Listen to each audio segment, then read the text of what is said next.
The great hall of the Galactic Assembly stretched wide like an ocean of stars. Thousands of alien species sat in their designated seats, their bodies strange and wonderful. Some had scales, others had feathers, and many had forms that human eyes could barely understand. At the center of it all stood Ambassador Young, a small human figure in a simple black suit. Young stood at the speaking platform, his hands folded calmly in front of him. He was 58 years old with gray hair and gentle eyes. To the aliens watching him, he looked weak, soft, harmless. "The Dominion has made their demands clear," Young said quietly. "They want us to surrender 3 of our outer colonies. They say if we refuse, there will be consequences." Laughter echoed through the hall, not cruel laughter but the kind you make when a child says something foolish. A tall alien with blue skin and 4 arms stood up. His name was, and he led one of the oldest species in the galaxy. Ambassador Young said with kindness in his voice, "Humanity has been part of our assembly for only 15 years. You are still new to the ways of space. The Dominion is strong. They have conquered 40 systems. They have weapons that can crack planets. Your people, you have no natural armor, no great strength, no long lives. Please accept their terms. It is better to live in peace than die in a foolish war." More voices joined in, all saying the same thing. The aliens meant well. They had watched humanity for 15 years. They saw humans as peaceful traders, curious scientists, eager students. Earth had shared music and art with the galaxy. Earth had asked questions and learned from older species. Earth had never shown violence. "We have seen your military training videos," another alien said. "This one looked like a giant insect with crystal wings. Your soldiers run in circles, they lift metal bars, they pretend to fight each other. This is not warfare. This is exercise." More laughter. Young did not smile, he did not frown, he simply nodded slowly. "I understand your concern," he said. "I truly do, but I must ask the Assembly for 30 days before we give our final answer." The representative stood up. He was huge, nearly 3 meters tall, with red skin like molten rock and horns that curved backward. His name was, and his species had never lost a war.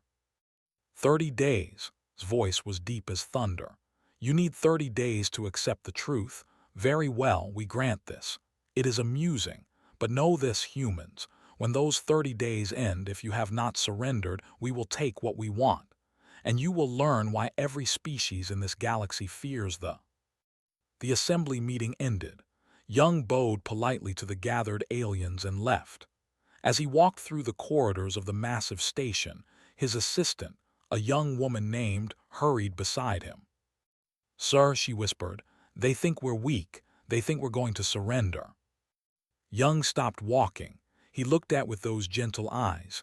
Then for just a moment something else showed in them. Something old, something dark. "I know," he said quietly. "Let them think that. Send the message to Earth. Use Protocol 7. His face went pale.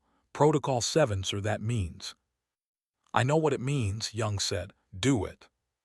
Halfway across the galaxy, on a small farming planet called Nu, a man named was fixing his fence.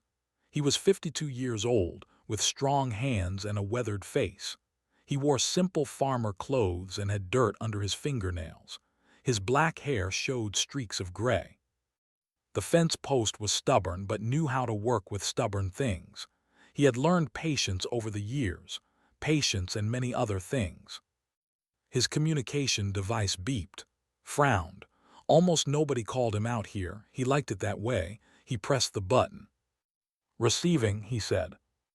The voice that came through was automated, cold, and official. "Captain, Earth Defense Force, service number 2774921. Protocol 7 has been activated. You are hereby recalled to active duty. Report to Station Omega within 72 hours. Confirm receipt."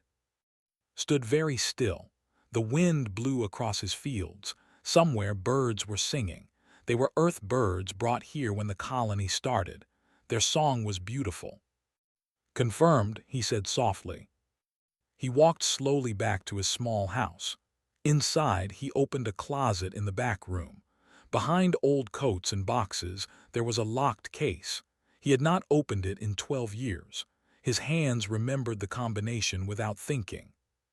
Inside the case was a uniform, dark blue, perfectly preserved. On the shoulder was a patch, a red dragon wrapped around Earth. Touched it gently. There were other things in the case.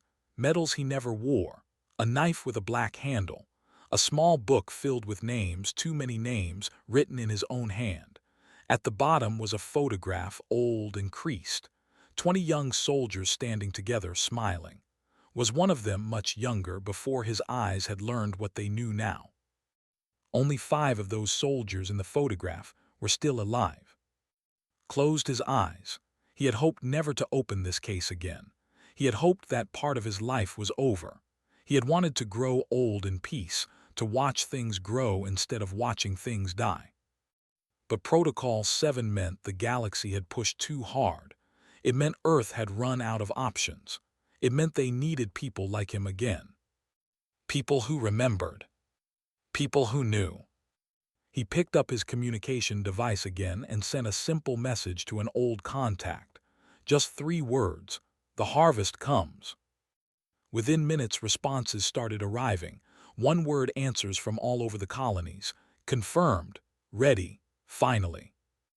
Looked out his window at the peaceful fields.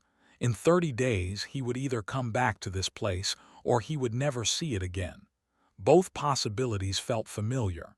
He had lived with such thoughts before. He began to pack, not just clothes and supplies, but memories too. Old skills he had buried deep. Old knowledge he had tried to forget. Old instincts that never truly went away, no matter how long you lived in peace. The aliens in the Galactic Assembly thought humans were harmless. They thought humanity was weak. They had never seen Earth's history books. They had never studied human wars. They had never understood what it meant that humans had survived 10,000 years of fighting each other. And now they were about to learn. As sealed his bag and took one last look at his quiet home, he allowed himself a small, sad smile. The galaxy thought it knew humanity. It thought we were artists and scientists and dreamers. We were all of those things. But we were also something else. Something we had tried very hard to leave behind. Something the universe was about to remember. We were survivors, and survivors do whatever it takes to survive. Station Omega floated in the darkness between stars, hidden from casual eyes. It was old, built during humanity's first desperate push into space.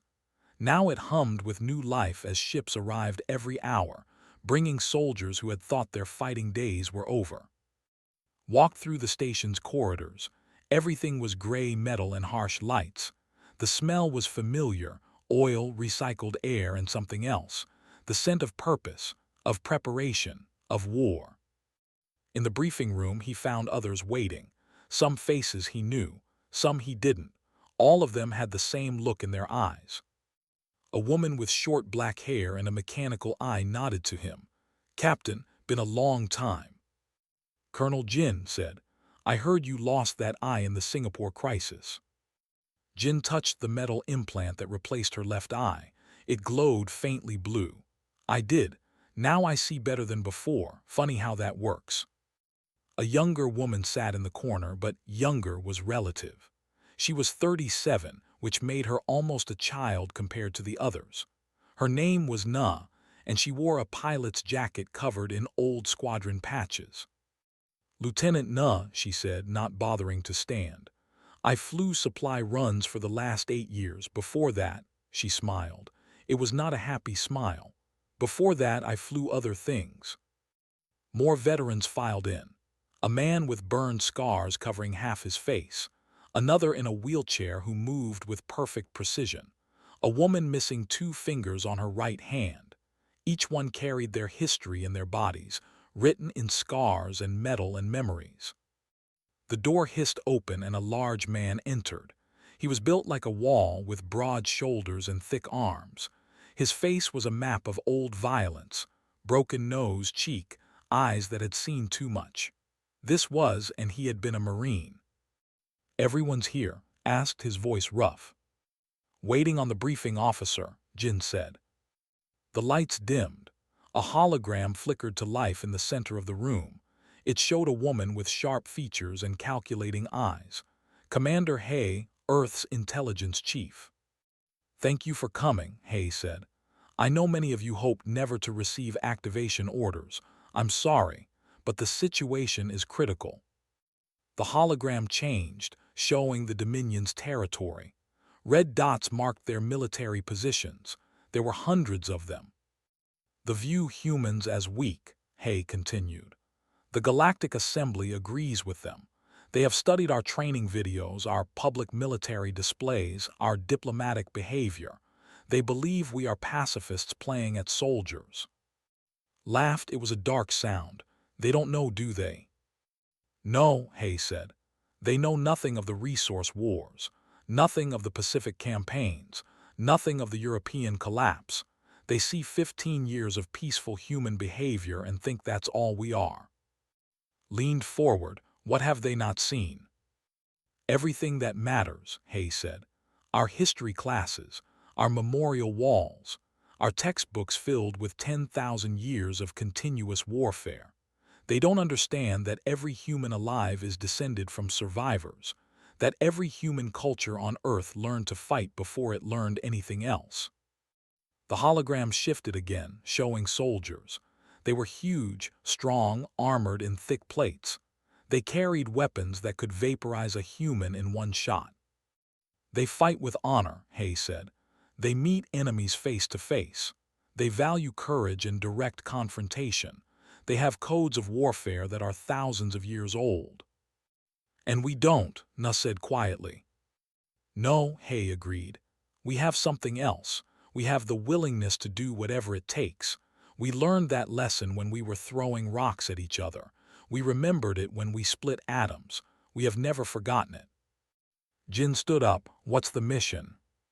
"They are sending an advance fleet to Nova Sol Colony. 50 ships. They expect to take it without firing a shot. They think humans will surrender when they see overwhelming force." "And instead?" asked. Hay's smile was cold. "Instead, we teach them a lesson. We show them what happens when you mistake patience for weakness.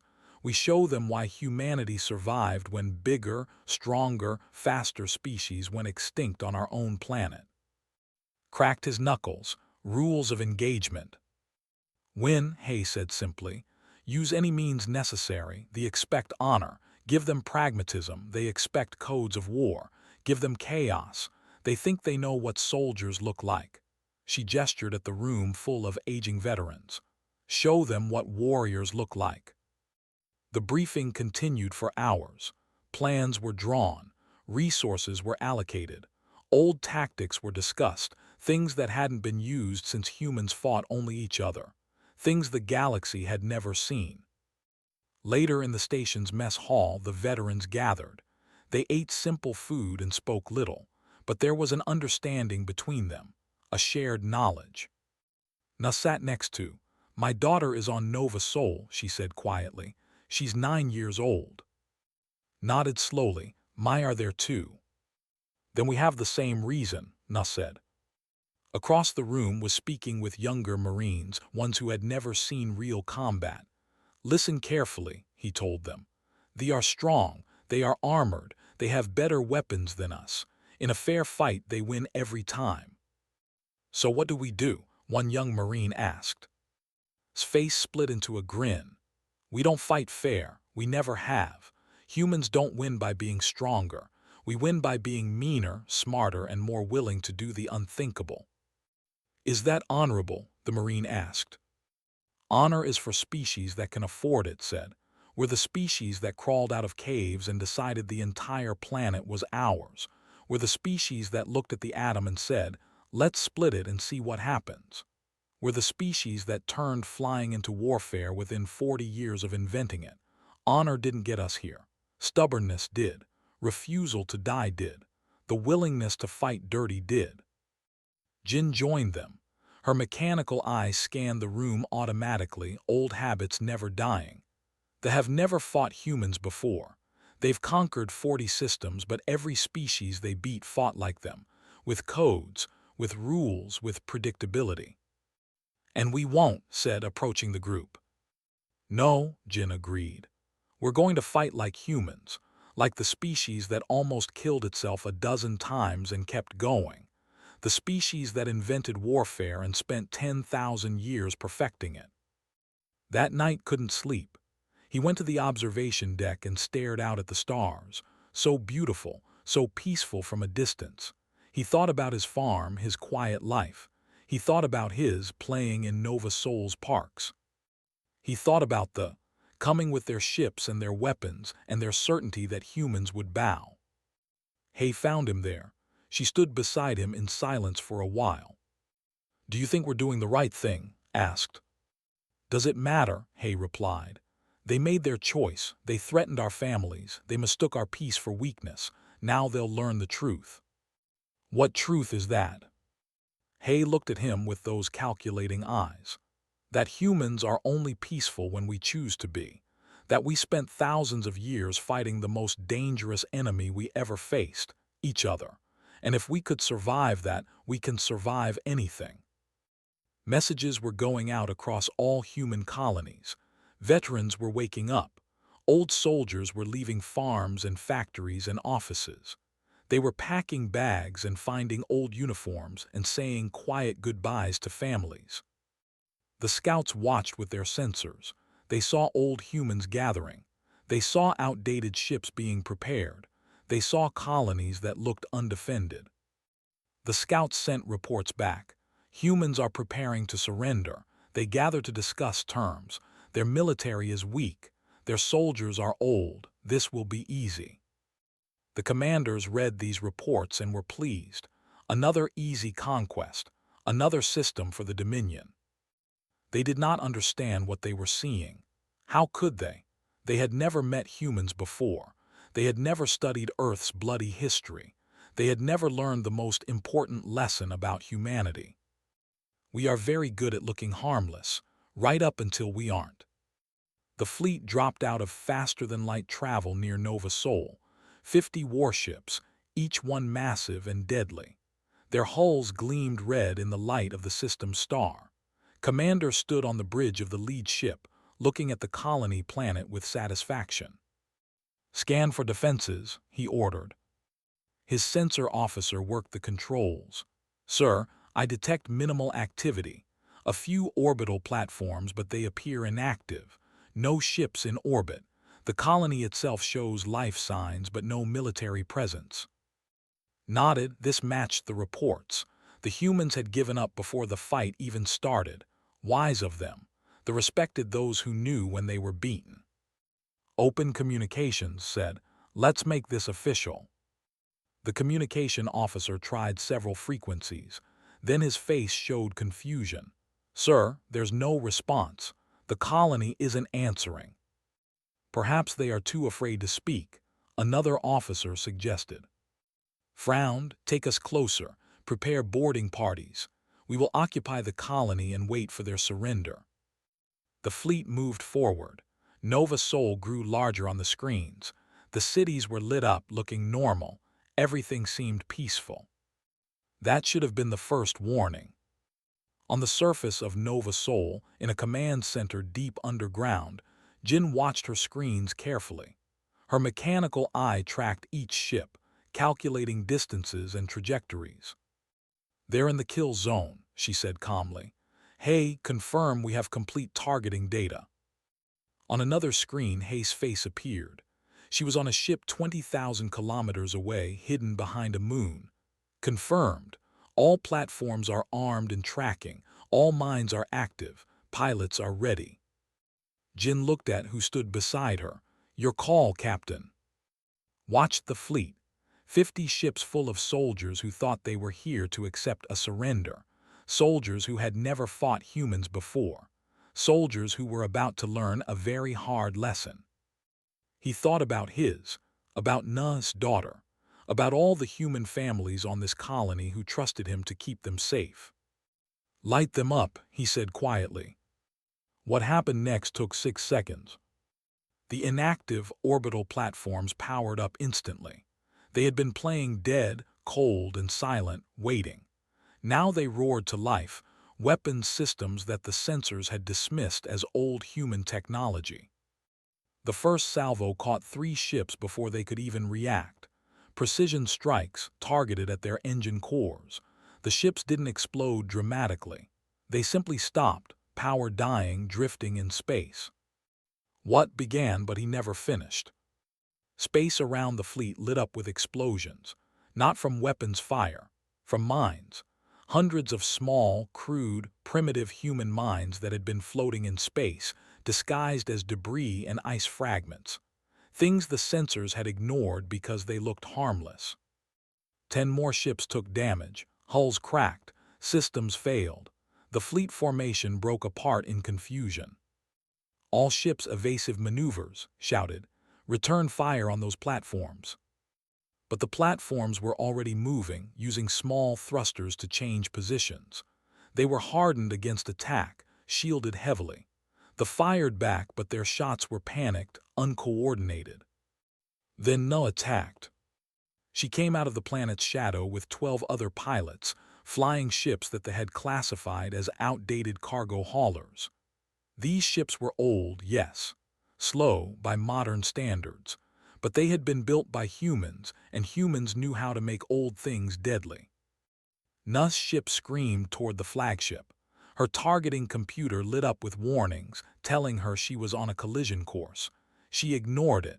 Her fingers danced across the controls. Ghost Squadron, she called to her pilots. Pattern Delta, remember what we practiced. The point defense systems opened fire. Streams of energy lanced out toward the incoming human ships.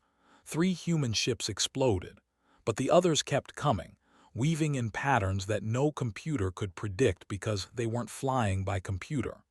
They were flying by instinct, by years of experience, by that special kind of crazy that humans call courage. Nuh launched her missiles at point-blank range, then yanked her ship into a turn so sharp it should have torn the craft apart. G-forces crushed against her body, but she had trained for this. Her ship spun past the flagship's hull with meters to spare. The missiles struck the flagship's shield generators. They went down. Now, his voice came through the communications. All platforms target the flagship. The orbital platforms, now free to focus fire, hammered the flagship. Without shields, its armor held for perhaps 10 seconds.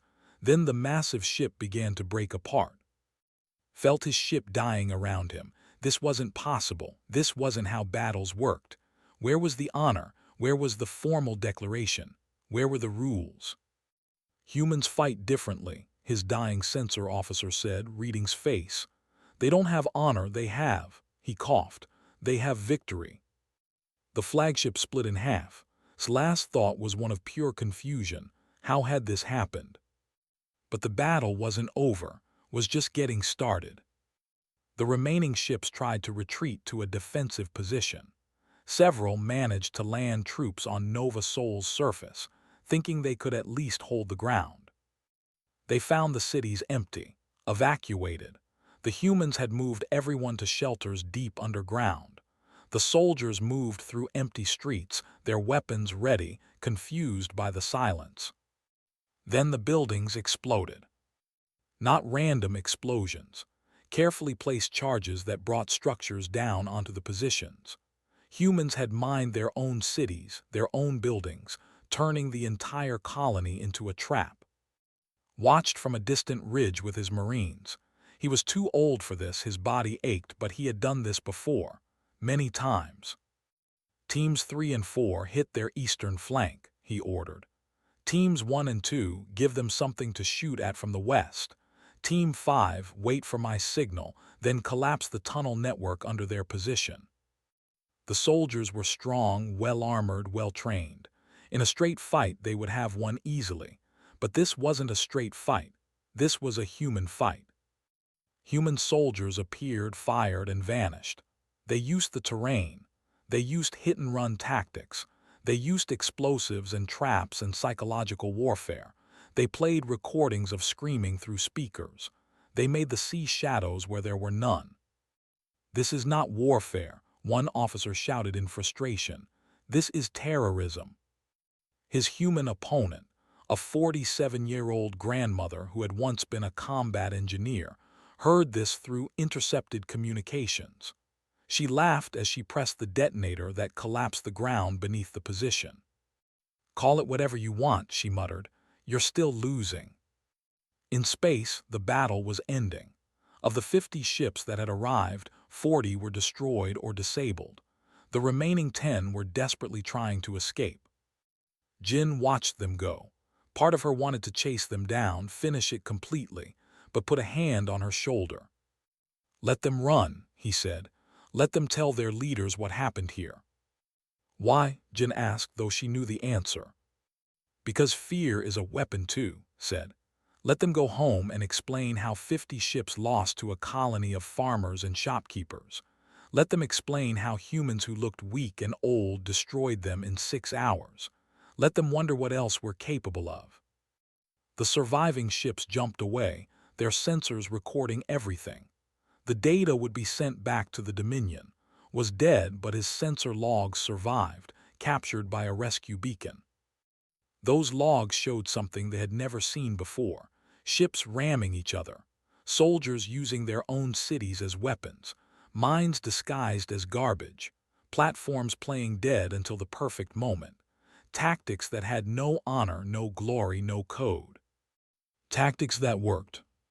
That night the people of Nova Sol came out of their shelters. Their cities were damaged, but they were alive. They had won. 300 human soldiers and 12 pilots had defeated 50 warships. Na landed her battered ship and climbed out slowly. She was bruised, exhausted, alive. She had lost 3 pilots from her squadron. Friends, people she had trained with. But her daughter ran up and hugged her, and for a moment it was all worth it. Stood among the ruins and looked up at the stars. The would come again. This was just the beginning, but now the galaxy would start to understand. Humans weren't harmless. Humans were just very, very good at pretending to be. The Galactic Assembly Hall was silent as the sensor recordings played. Alien representatives watched in shock as the Battle of Nova Sol unfolded on their screens. They saw ships destroyed by traps and ambushes. They saw human pilots flying suicide runs. They saw tactics that violated every understood rule of civilized warfare. Ambassador Young stood quietly at his platform, watching the reactions around him. Some aliens looked horrified. Others looked fascinated. All of them looked at humanity differently now. Emperor of the Dominion stood, his massive form shaking with rage. His red skin seemed to glow brighter with anger. "This is savagery," he roared. "This is not warfare. They fight without honor. They use deception and cowardice. They hide and strike from shadows. They destroy their own cities to hurt us." "They won," Young said simply. The hall erupted in angry voices. Fists clenched. "You dare mock the Dominion. We sent a small force thinking you would be reasonable. Now you will face our full might. 800 ships, our entire war fleet. We will crush Earth itself and teach you the price of dishonoring the—" Young didn't flinch. "I would advise against that." "Your advice means nothing," shouted. "In 30 days you will burn." The ancient blue-skinned diplomat stood up. His voice was troubled. "Ambassador Young, I must speak plainly. What we saw in those recordings. This is not the humanity we thought we knew. These tactics are brutal. Effective, yes, but brutal. We have known you for 15 years as peaceful people. Artists. Scientists. Where did these warriors come from?" Young looked around the hall slowly. "Would you like to know? Would you like to understand what humanity really is?" "Yes," said. "I think the galaxy deserves to know." Young nodded. A screen appeared behind him. A woman's face filled it. She was in her 60s, with gray hair tied back and sharp, intelligent eyes. This was Dr. Mi-sun, a professor of military history from Earth. "Thank you, Ambassador," Mi-sun said. "Honored members of the Assembly, I am here to give you context, to explain what you saw at Nova Sol, to help you understand humanity." She pressed a button. The screen filled with images of Earth, beautiful oceans, green forests, tall mountains. Then the images changed. Battlefields, ruined cities, mass graves, mushroom clouds. "This is our planet," Mi-sun said. "We call it many things. Mother Earth, our home. Some of our ancestors called it something else, though. They called it the arena, the testing ground, the forge." She showed more images. Humans fighting with stone weapons, then bronze, then iron, then guns, then missiles, then worse things. "Humanity has existed as a species for roughly 300,000 years," Mi-sun continued. "For almost all of that time we have been at war, not with other species, with ourselves. We are the only intelligent species on our planet, so we fought each other, constantly, brutally, without mercy." The aliens watched in growing horror as the images continued. Human history laid bare. "We have had more than 14,000 recorded wars," Mi-sun said. "These are just the ones we wrote down. There were countless more we forgot. We have killed more than 1 billion of our own kind in warfare. We have used every weapon imaginable, from rocks to nuclear fire. We have poisoned our own air, our own water, our own land in pursuit of victory." An alien in the audience stood up. "Why? Why would you do this to yourselves?" Mi-sun looked at them. "Because we learned early that survival means fighting. On our planet, everything fights. The prey fights the predator. The predator fights other predators. The strong fight for territory. The weak fight to survive. Earth is a death world. It has ice ages and asteroid impacts and supervolcanoes. It has diseases that kill millions. It has natural disasters that destroy whole cities. And through it all, humanity survived by being tougher, meaner, and more adaptable than anything else on our planet." She changed the images. Now they showed human medical technology, human spaceships, human art and music and literature. "But we're not just warriors," Mi-sun said. "We're also dreamers. We create beauty even in the midst of horror. We write poetry about war. We paint pictures of battles. We tell stories about soldiers who become heroes. We have learned to take our violence and our survival instinct and channel it into something more." "This does not explain your tactics," interrupted. "This does not explain why you fight without honor." Mi-sun turned to face him directly. "Honor is a luxury, Emperor. It's something species develop when they feel safe, when they have time to create rules and codes. Humanity never had that luxury. We were never safe. Every day was survival, so we learned to use every advantage, deception, surprise, ambush. We learned that the best fight is the one you win before it starts. We learned that honor doesn't matter if you're dead." She showed images of ancient human battles. "Sun, one of our greatest military minds, wrote 2,500 years ago, 'All warfare is based on deception.' We have studied war for our entire existence. We have entire libraries filled with nothing but warfare tactics and strategy. We teach military history in our schools. We remember every battle, every defeat, every victory. War is part of our culture in a way you cannot understand." Spoke again, his voice sad. "So when we met you peaceful and curious, that was a lie." "No," Young said, speaking up. "It was a choice. We came to the stars hopping to leave our violent past behind. We wanted to be better. We tried to be better. For 15 years we succeeded. We were peaceful. We were friendly. We were everything you thought we were." "And now," asked. "Now someone threatened our families," Young said quietly. "Now someone mistook our choice for peace as an inability to fight. Now someone is about to learn why species that were bigger, stronger, and faster than humans all went extinct on our planet while we survived." In a command center on Earth, General Wu Jin listened to the broadcast from the assembly. He sat in his wheelchair, his useless legs hidden under a blanket. Those legs had been broken in the Arctic campaign 30 years ago. They never healed right, but his mind was sharp as ever. Around him, junior officers worked at screens and displays, coordinating humanity's defense. Ships were being positioned. Weapons were being prepared. Soldiers were being. General, one officer said, the fleet is assembling, confirmed 800 ships. They're preparing to jump to Earth. Wu Jin nodded slowly. And our forces? 300 ships, orbital platforms, ground defenses, were outnumbered nearly 3-1. Good, Wu Jin said. The officer looked confused. Good, sir. They think numbers matter, Wu Jin explained. They think this will be like Nova Soul, just bigger. They think if they bring overwhelming force, we'll surrender or be crushed. He smiled. It was not a kind smile. They still don't understand. Let them come. Let them bring everything they have. We'll show them what humans do when we're cornered. Back at the assembly, Mi-sun was finishing her presentation. The final images showed Earth as it was now, peaceful, green, beautiful. But underneath those cities were bunkers. Underneath those forests were missile silos. Humanity had never stopped preparing for war, even while pursuing peace. You asked where our warriors came from, Mi-sun said. They were always there. The old man you see farming, he commanded troops in brutal campaigns. The woman you see teaching children, she flew combat missions.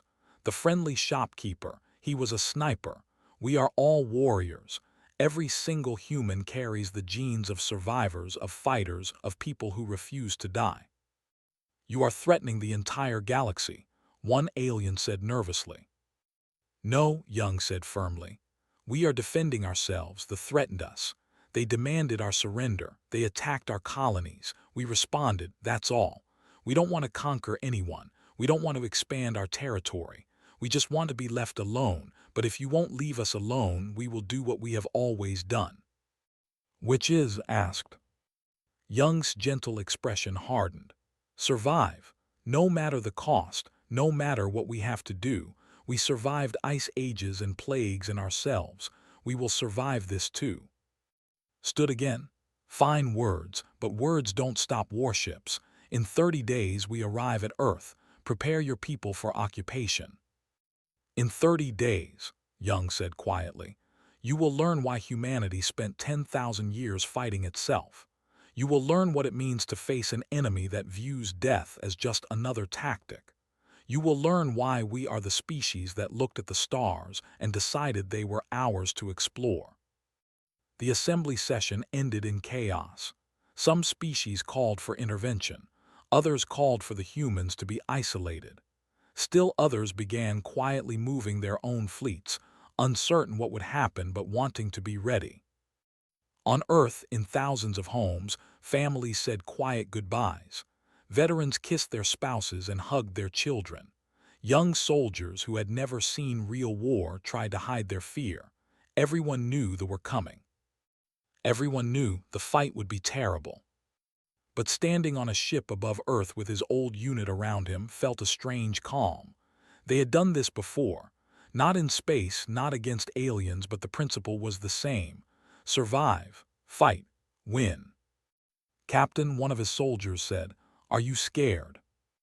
Thought about the question. Was he scared? Yes. Was that going to stop him? No. Fear is good, he said. Fear keeps you sharp. Fear keeps you alive. The day you stop being scared in battle is the day you die. He looked at his soldiers, these aging veterans who had given up everything to be here. But fear doesn't mean we run. It means we fight smarter, harder, meaner. It means we show them what 10,000 years of human warfare looks like. The fleet was coming. Earth was ready. They came like a storm made of metal and fire. 800 warships dropped out of faster-than-light travel at the edge of Earth's solar system. Their hulls were painted red with gold markings, symbols of the Dominion's power and pride. Emperor himself commanded from the largest dreadnought ever built, a ship so massive it had its own gravity. Forward, commanded. Let us end this quickly. The humans will see our strength and surrender. If they do not, we will reduce their planet to ash. The fleet moved forward, a wall of destruction heading toward the small blue planet that had dared to defy them. On the dreadnought's bridge, Officers monitored their sensors. "Sir, I'm detecting 300 human ships," the sensor officer reported. "They're forming a defensive line around Earth. No, wait. They're moving forward there. They're coming to meet us." Laughed. "Fools. They think 300 ships can stop us. Let them come. Let them die with honor at least." But standing on the bridge of his flagship, knew something didn't. Numbers weren't everything. Humans had learned that lesson over and over throughout history. A smaller force with the right tactics, the right motivation, and the willingness to sacrifice could defeat a larger one. "All ships," said calmly into the communications channel. "Remember the plan. Phase 1 begins in 30 seconds. Make every shot count." On Earth below, Hay sat in the Global Defense Center, surrounded by screens and tactical displays. Wu Jin was beside her, his wheelchair locked in place, his mind calculating a dozen variables at once. "They are moving in standard battle formation," Hay observed. "Dreadnought in the center, heavy ships forming a protective shell, smaller vessels on the flanks." "Predictable," Wu Jin said. "That's the problem with fighting the same way for 1,000 years. You become predictable. Jin, are your teams in position?" On another screen, Jin's face appeared. She was on a stealth ship, hidden in the asteroid belt with 50 other similar vessels. "Ready, General, give the word." "Not yet," Wu Jin said. "Let them get closer. Let them think they know where all our forces are." The two fleets met in the space between Mars and Earth. They opened fire first, massive energy beams lancing out across the void. Human ships scattered, their movements wild and unpredictable. The captains frowned. The humans weren't holding formation. They were flying erratically like frightened prey. But that was the point. Nuss' voice crackled through the communications. "Ghost Squadron, break and scatter. Draw their fire. Lead them into the debris field." Her squadron, now 30 ships strong, dove and weaved through space. The ships followed, firing continuously. Nuss' ship took a glancing hit. Alarms blared. She ignored them, focusing on her flight path. Behind her, 3 ships pursued. She led them straight through a field of wrecked satellites and old space stations, places humans had seeded with explosives and weapons. As the ships followed, the traps activated. One ship took a missile to its engines. Another flew into a mine field. The third pulled up too late and collided with a piece of debris that had been accelerated into its path. "3 down," Na reported, breathing hard. "Ghost Squadron, reform and go again." All across the battlefield, human ships were doing the same thing, drawing enemy forces into traps, using the terrain of their own solar system against the invaders, making the fight on human terms. On the Dreadnought was furious. "They scatter like insects. They refuse to stand and fight. This is not warfare." "Sir," his tactical officer said nervously, "we've lost 40 ships already. The humans are using the debris in this system as weapons. Their movements seem random, but they're leading us into kill zones." "Then we adapt," snarled. "Pull back to tight formation. Concentrate fire. Stop chasing their individual ships and advance as one unstoppable wall." The fleet tightened up, forming a massive wall of ships that moved forward slowly but steadily. It was harder to trap, harder to ambush. The human tactics that had worked before were less effective now. Wu Jin watched this development on his screens. He nodded slowly. "Good, he's learning, he's adapting, now he's thinking like us." He opened a channel. "Jin, execute Phase 2. Jin smiled. Her mechanical eye glowed brighter. "Finally, all stealth teams activate and engage, target the Dreadnought." The 50 stealth ships had been there all along, hiding in the asteroid belt, their signatures masked by the rocks and ice. Now they powered up and accelerated, coming at the fleet from behind. They didn't see them until it was too late. The stealth ships fired missiles, lots of them, all aimed at one target, Emperor's Dreadnought. "Shields up," ordered. "Rear guard intercept those ships." The Dreadnought's shields absorbed most of the attack. Most, but not all. Several missiles got through, striking the hull, causing damage. The great ship shuddered but held. Jin's ship was in the lead. All teams ramming speed. Target the shield generators. Commander, her pilot said, if we do that, we won't survive. I know, Jin said quietly, but they will. She thought of Earth below, of all the people there, of all the humans who deserve to live in peace. Take us in. Her ship, engines at maximum, accelerated directly at the dreadnought. Point defense systems opened fire. Her shields failed. Her hull took hits. Warning alarms screamed, but she kept going. At the last moment, she ejected in an escape pod. Her ship, now a missile of metal and fire, crashed into the dreadnought's primary shield generator. The explosion was spectacular. Other human ships followed. Not all of them ejected their crews in time. Some went down with their ships, choosing death over failure. They watched in horror as human vessels simply threw themselves at the dreadnought, using their own ships as weapons. What kind of warriors are these? An officer whispered. They choose death so easily. Understood then, truly understood. These weren't warriors fighting for honor or glory. These were survivors fighting for existence. And survivors will do anything, sacrifice anything to survive. The dreadnought's shields flickered and failed. Now it was vulnerable. All ships, his voice rang out across the human fleet. Focus fire on the dreadnought, everything we have. The human ships, battered and damaged, regrouped. 300 ships became 250, then 200, but those that remained poured every weapon they had at the massive dreadnought. On Earth's surface, stood with his Marines at the orbital defense platforms. If they break through, he told his soldiers, we fight on the ground, every city, every street, every building. We make them pay for every meter of Earth they take. But it didn't come to that. The dreadnought, designed to withstand fleets, began to crack under the sustained assault. Its armor, its size, its power, all meaningless against the concentrated fury of humans who refused to surrender. Inside the dreadnought's old unit led by commandos had boarded during the chaos. They moved through the corridors fighting the hand-to-hand. It was brutal work.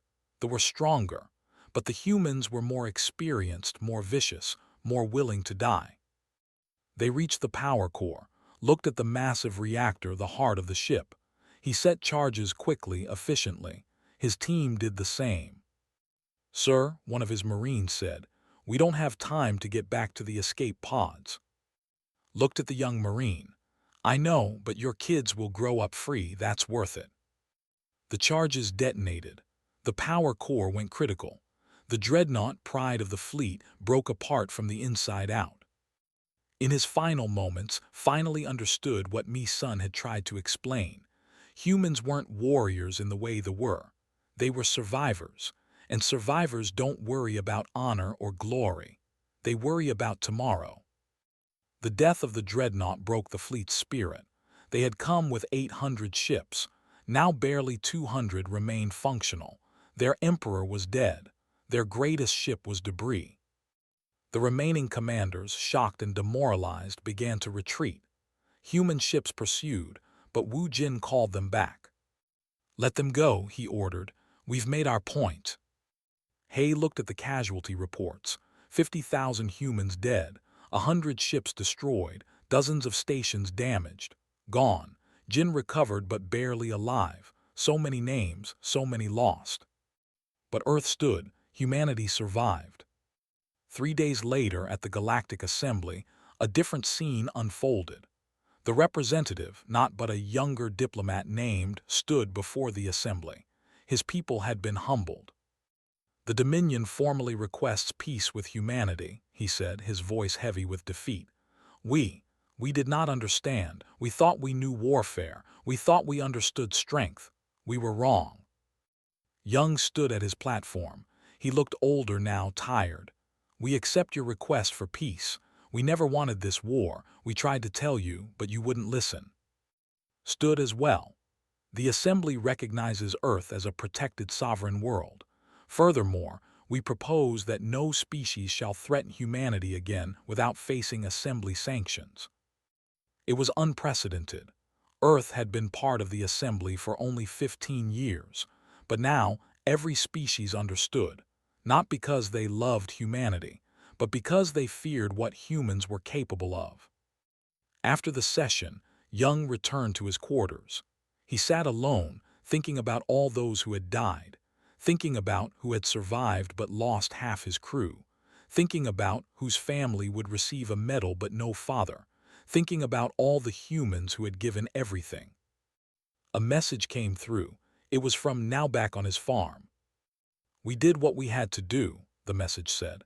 "We showed them who we are. Maybe now they'll leave us in peace. Maybe now we can go back to being farmers and teachers and artists. Maybe now we can forget how to fight." Young read the message. He knew didn't really believe that last part. Humans never forgot how to fight. It was in their nature, written in 10,000 years of history. But maybe, just maybe, they wouldn't have to use that knowledge again. On Earth, memorials were built, names were carved in stone, families mourned, but life went on as it always did. Children played in parks, farmers tended their fields, teachers taught their classes. And in the dark of space, in military archives across the galaxy, a new file was created. It was marked with warnings and classifications. The file was simply titled, Humanity Threat Assessment. The first line of the file read, "Do not engage. Survival instinct absolute. Will use any tactic to win. Has 10,000 years of warfare experience. Considers death an acceptable outcome if it ensures survival of the species."